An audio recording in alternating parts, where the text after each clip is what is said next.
নমস্কার দর্শক, আপনারা দেখতে পাচ্ছেন এই মুহূর্তে আমি দাঁড়িয়ে আছি সারেঙ্গা ব্লকের একটা গ্রাম, যে গ্রামের নাম হচ্ছে বামুনডিয়া। এই গ্রামের নাম আমি এসেছি আজকে এক ধরনের অন্য এপিসোড নিয়ে, যেটা মূলত একটা দুস্থ পরিবার, দিন আনা দিন খাওয়া পরিবারে। সেই পরিবারে আমি এসেছি যে বিরল ধরনের এক রোগে আক্রান্ত একজন সপ্তম শ্রেণীতে পড়া ছাত্র। আপনারা দেখতে পাবেন অবস্থায় তার বাড়ির যে বাবা মা এবং আত্মীয় স্বজন এই মুহূর্তে যা সঞ্চয় ছিল তাদের বাড়ির মধ্যে সমস্ত শেষ হয়ে গেছে। তার চিকিৎসার জন্য গ্রামের এবং পাশাপাশি মানুষ সাহায্যের হাত বাড়িয়ে দিয়েছে, কিন্তু তাতেই সম্পূর্ণ নয়। এই চিকিৎসার জন্য দরকার অনেক টাকা, যা তাদের পক্ষে, তাদের আত্মীয় পরিস্বজনদের পক্ষে কখনোই সম্ভব নয়। তাই আমার আবেদন যে আপনারা এগিয়ে আসুন।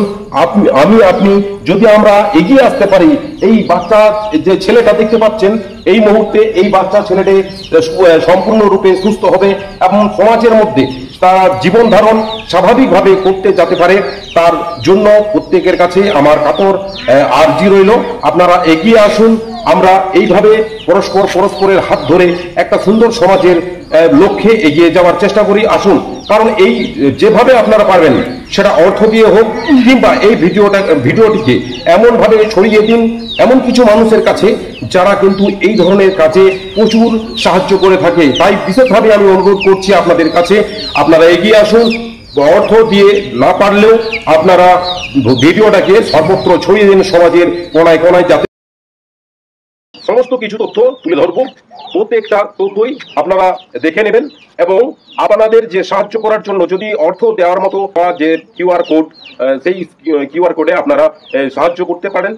আমার হাতে আছে ডেসক্রিপশন এবং এখানে রয়েছে এটা ব্রেনের যে এটা স্ক্যান।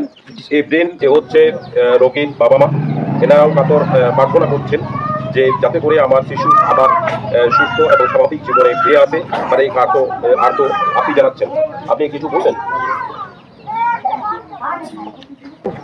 বা বলতে পারছেন না, এমন একটা পরিস্থিতি তৈরি হয়েছে। কারণ বাচ্চা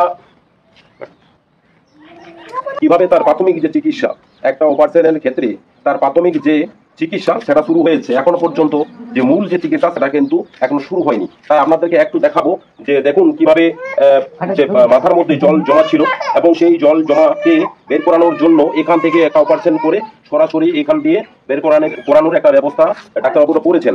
এরপরে যে প্রায় 1 মাস বা 20 দিন বাদে একটা ডেট আছে, সেই ডেটে এই বাচ্চা ছেলেটির অপারেশন হবে। তাই অপারেশন শুধু হয় না, তাই প্রচুর পয়সা। আপনারা সাহায্য এবং সহযোগিতার হাত বাড়িয়ে দিন। আমার ক্ষুদ্র সামর্থ্যের মধ্যেও আমি শুধু পাশে থাকার চেষ্টা করছি। প্রত্যেকেই আপনারা চেষ্টা করবেন যাতে করে এই ছেলেটি পুনরায় সুস্থ হয় এবং স্বাভাবিক জীবনে ফিরে আসে।